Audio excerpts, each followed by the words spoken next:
লোকে বলে কষ্ট না করলে কেষ্ট মেলে না, কথাটা কি সত্যি বাস্তব?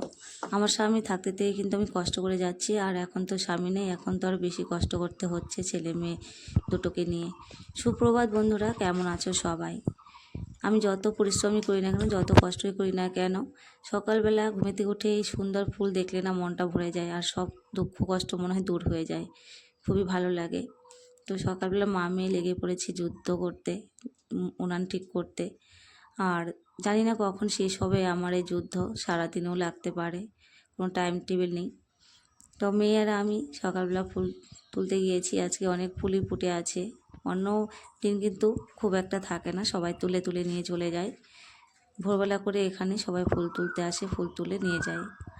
আর আমাদের বাড়ির সামনে অনেক ফুল গাছ আছে, সাদা ফুল গাছ, টগর ফুল গাছও একটা আছে বাইরে, আর আমাদের বাড়ির ভেতরে একটা টগর ফুল গাছ আছে, সাদা ফুল গাছও আছে। তো আজকে দেখলাম বেশ কয়েকটা টগর ফুল ফুটেছে, আর সাদা ফুলও 10-12টার মতো ফোটে, বেশি ফোটে না। তো আমার মেয়ে তুলতে দিল না, বললো মা ফুলগুলো তুলো না, সুন্দর লাগছে দেখতে গাছে। তো বাইরে থেকে তুলো, আজকে বাইরে অনেক ফুল ফুটে আছে। আমি একটা টগর ফুল শুধু ছিঁড়ে নিয়েছি আর বাইরে থেকে তুলে নিয়ে আসলাম। আর বাইরে আমি খুব একটা যাই না, মানে ভয় লাগে, লোকের গাছ তো। লোকের বলতে জেঠুদেরও গাছ আছে, প্লাস বাড়ির পাশে যে বাড়িগুলো আছে ওদের না, একটু দূরে, ওদের দূরে একটা বাড়ি আছে, ওদের এই জায়গাটা ওরাই লাগিয়েছে। তবুও হলেও বাড়ির পাশে যে বাড়িগুলো আছে এরা তুলতে দেয় না, মানে বকাবকি করে। একটা বয়স্ক কাকু আছে, ওই কাকুটা ভোরবেলা করে তুলে নিয়ে যায়, আর যদি দেখতে পায় কেউ ফুল তুলছে তাহলে কিন্তু তাকে বকা দেয়, সেই ভয়েতে আমি যাই না। অনেকেই তুলে নিয়ে যায় ভোরবেলা করে এসে, অন্ধকার থাকতে যেন দেখতে না পায়, মানে চুপ চুপ করে এসে তুলে নিয়ে যায়। আর যদি দেখতে পাই তাহলে কি বকাবকি করে কি বলবো, আর সেই ভয়েতে আমরা খুব একটা যাই না। তো আজকে তুলে নিয়ে গেছে, নিয়ে যাওয়ার পরে যে কলিগুলো ছিল সেগুলো আবার ফুটে গেছে, ওগুলো আমরা তুলে নিয়ে আসলাম।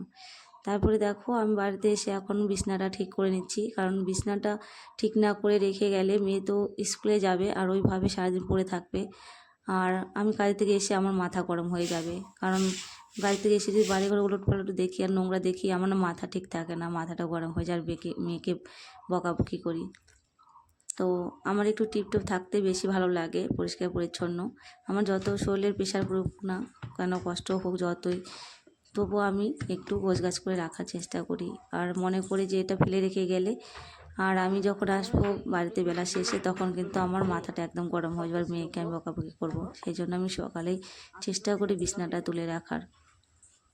আর মা মেয়ে আজকে দেখো উনুনের সাথে এই যে যুদ্ধ শুরু করে দিয়েছি। উনুনটা ঠিক করে আমাদের হবে রান্না, আর উনুন ঠিক না করলে আমাদের রান্না হবে না, পেটে ভাতও ঢুকবে না।